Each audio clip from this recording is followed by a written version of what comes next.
मध्य प्रदेश मंत्रिमंडल की बैठक संपन्न हुई डॉक्टर मोहन यादव जी की अध्यक्षता में, जिसमें कई महत्वपूर्ण निर्णय लिए गए हैं। नगद उर्वरक विक्रय केंद्र जो 286 डबल लॉक के,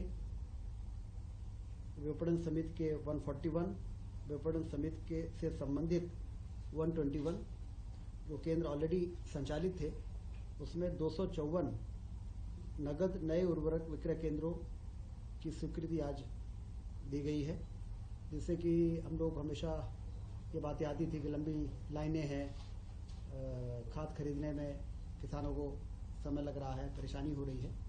तो एक बहुत बड़ी राहत इसे मिलेगी। 254 नए केंद्र खोले जाएंगे और ख़ास तौर से जो डिफ़ॉल्टर किसान हैं, जिनको कि नगद में खाद मिल जाए, इसके लिए इस प्रकार के सेंटर की आवश्यकता थी। तो ये एक निर्णय हुआ है। सतपुड़ा सारणी में सतपुड़ा ताप विद्युत गृह के 4 जो बहुत पुराने इकाइयाँ थी, 410 मेगावाट की 2 थी और 420 मेगावाट की 830 मेगावाट टोटल जो है उसको डीकमीशन किया जाएगा। 410 थे वो 205 के 2 थे, 410 हो गए, और 210 के 2 थे जो 420 मेगावाट हो गए। तो इनको डीकमीशन करके और 660 मेगावाट जो क्रिटिकल थर्मल पावर प्लांट कहलाता है, सुपर क्रिटिकल, जो इफिशिएंसी के मामले में सबसे बेहतर पावर प्लांट होते हैं, तो इसको रिप्लेस करके और 660 मेगावाट का पावर प्लांट लगाने की अनुमति दी गई है। मेडिकल कॉलेज में जो असिस्टेंट प्रोफेसरों की भर्ती की आयु सीमा 40 थी, उसको बढ़ा के 50 किया गया है, क्योंकि तेजी से मेडिकल कॉलेज खुल रहे हैं और जो एसआर शिप करने की आयु सीमा है वो 45 है।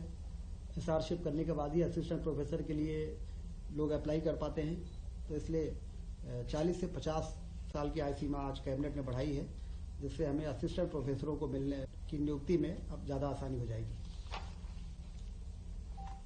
पैरामेडिकल काउंसिल के जो अधिनियम भारत सरकार ने बनाए, उसके रूल्स अभी आ नहीं पाए हैं, इसलिए एमपी पैरामेडिकल काउंसिल के नियमों को एक बार फिर से यहाँ पर रिस्टेट किया गया है, जिससे कि हमारे 23-24 और 24-25 में एडमिशन और परीक्षाएं हम संचालित कर सकें, और जब भारत सरकार के रूल्स आ जाएंगे तो फिर उस रूल्स के आधार पर एडमिशन और परीक्षाएं हो सकेंगी। तो ये भी एक महत्वपूर्ण निर्णय हुआ है पैरामेडिकल के क्षेत्र में। कोऑपरेटिव डिपार्टमेंट में जैसा कि आप सबको मालूम है कि पैक्स जो हमारी प्राथमिक सहकारी साख समितियां हैं, वो सारी की सारी कंप्यूटराइज हो चुकी हैं। हमारे रजिस्ट्रार ऑफिस डीआर और जेआर के ऑफिसेस को भी कंप्यूटराइज करके और पैक्स समितियों के साथ और हाउसिंग की जो सोसाइटीज़ है, प्राइवेट जो सोसाइटीज़ हैं, उनको इंटीग्रेट किया जा सके, सारी इंफॉर्मेशन हमें समय समय पे और मिलती रहे। इसके लिए strengthening of cooperative through IT interventions, जिसमें 3.5 करोड़ 68 लाख रुपए खर्च होंगे। 60% भारत सरकार इसमें पैसा दे रही है और 40% स्टेट गवर्नमेंट लगाएगी, और इससे जो इंटीग्रेशन होगा आईटी का, उससे कोऑपरेटिव सोसाइटीज को चलाने में और उसकी मॉनिटरिंग में काफ़ी मदद मिलेगी। मध्य प्रदेश सिविल सेवा में महिलाओं की नियुक्ति के लिए 33% का जो रिजर्वेशन था, उसको 35% किया गया है। बहुत ही महत्वपूर्ण निर्णय है महिला सशक्तिकरण की दिशा में, कि अब मध्य प्रदेश में 35% रिजर्वेशन रहेगा नियुक्तियों में। रीवा रीजनल इन्वेस्टर समिट बहुत सफल रही है। 4000 से अधिक प्रतिभागियों ने भाग लिया था और 31,000 करोड़ के निवेश के प्रस्ताव दिए गए हैं। 28,000 से अधिक लोगों को इसमें रोजगार मिल सकेगा। गोवर्धन पूजा का भव्य आयोजन पूरे प्रदेश में हुआ है और 2 नवंबर को सांस्कृतिक विरासत और धरोहरों को सहेजने की दिशा में एक महत्वपूर्ण कदम के रूप में देखा जा रहा है। लोगों में काफी उत्साह था इस पर। गोवर्धन पूजा में जिस प्रकार से सरकार ने आगे बढ़ के परंपरागत इस पर्व को में शासन ने जिस प्रकार से सहभागिता की है उससे लोगों में बहुत उत्साह रहा और गौ संरक्षण गौ संवर्धन की दिशा में भी काफ़ी इसको ताकत मिली है।